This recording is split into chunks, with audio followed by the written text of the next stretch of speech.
Hi guys! Hello everyone! Kumusta po kayo? Ngayon guys ay naglalakad ako. Yan, dito ako ngayon punta tayo ng bukid guys. Alam niyo guys, yung aking alaga ayaw na siya maglakad. Tamad na siya maglakad. Yayaya ko, ayaw niya. So guys, ayun. Lakad tayo. Ang ganda ng araw. Oh, mahangin siya. Pero hindi siya malamig kasi ang sikat ng araw. So, bahay dito. My guys. Ayan. So guys, butuhan na naman dyan sa Pilipinas ng pagkasino to. Sa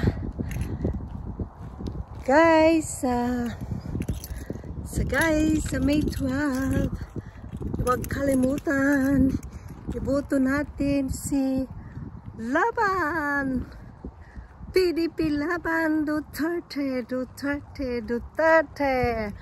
Boto nyo guys, Duterte 10. Lampo tayo para sa pagbabago ng Pilipinas dahil alam niyo, pag si Sara Duterte guys nanalo sa 2028, pagpapatuloy niya ang sinimulan ng kanyang tatay na si PRRD, ang dating Pangulo ng Pilipinas. At saka basta lahat ng Duterte 10, iboto nyo lahat ng PDP Laban. At sa Maynila guys, ibalik natin si Mayor Isko Moreno dahil napaganda niya ang Pilipinas, napaganda niya ang Maynila sa loob ng 3 years ng kanyang panunungkulan guys. Napaganda niya ang Maynila at ang dami niyang nagawa na pagpapatayo sa Manila at talagang saludo ang mga taga Maynila kay Mayor Isko. Ayan guys, Duterte.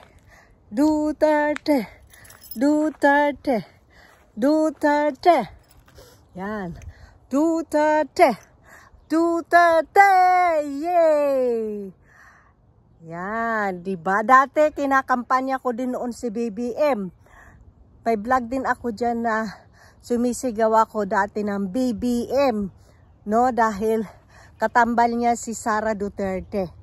Ngayon, ang talagang ever since talaga ay suportado ko si Duterte noon, yung kumakampanya pala si Tatay Digong. Ngayon, balik na naman tayo kay Sara Duterte guys. Diba? Kasi guys, ang ganda ng pagpapalakad ni PRRD nung Pangulo siya. Talagang disiplinado ang mga tao. Alam niyo ba guys, ngayon, ayan, ito nga pala, ibis na matuwa ka pag uuwi ka ng Pilipinas dahil makakasama mo ang mga mahal mo sa buhay. Ngayon, pag uuwi ka, ay kabado ka na kasi uso na naman guys ang tanimbala dyan. Tanimbala, tapos yung napanood ko sa YouTube, yung passport ay pupunitin daw.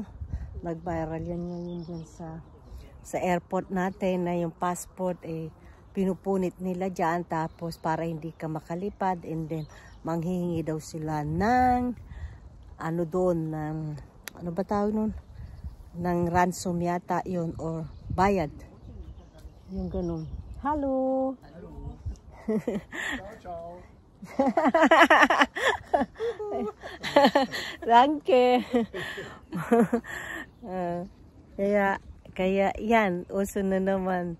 Yan, natuwa yung dalawang naglalakad dito. Alam niya, nagbablog ako kaya nagbati siya. Ganyan ang mga ano yan, mga mababait sila yan. Kaya yan, guys, Duterte.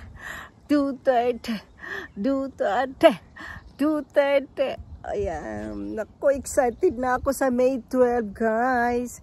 Alam niyo kasi, sa totoo lang, si BBM, mayroon siyang potensyal na maging mamuno ng Pilipinas talaga. Kung talagang siya lang talaga ang nasusunod sa lahat yan, maibabalik niya, mayroon siyang potensyal na maibalik niya yung dating ginawa ng kanyang tatay na si Senior Marcos.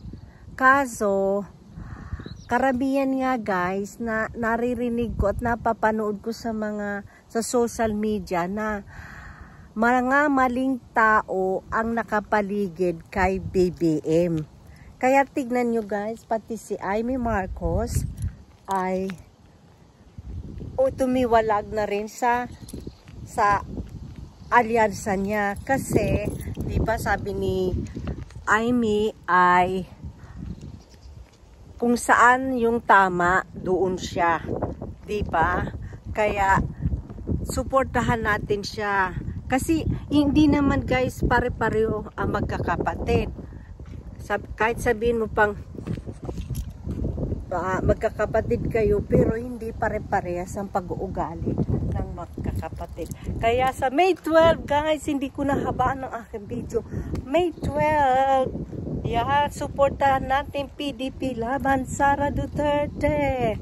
PDP laban lahat po ng Duterte. 10 kandidato ay ilista nyo na po lahat doon kasi lahat po yan ay magagaling at hindi mga korap. Basta endorso ni Tatay Diggs, alam niya yan na hindi mga korap yan.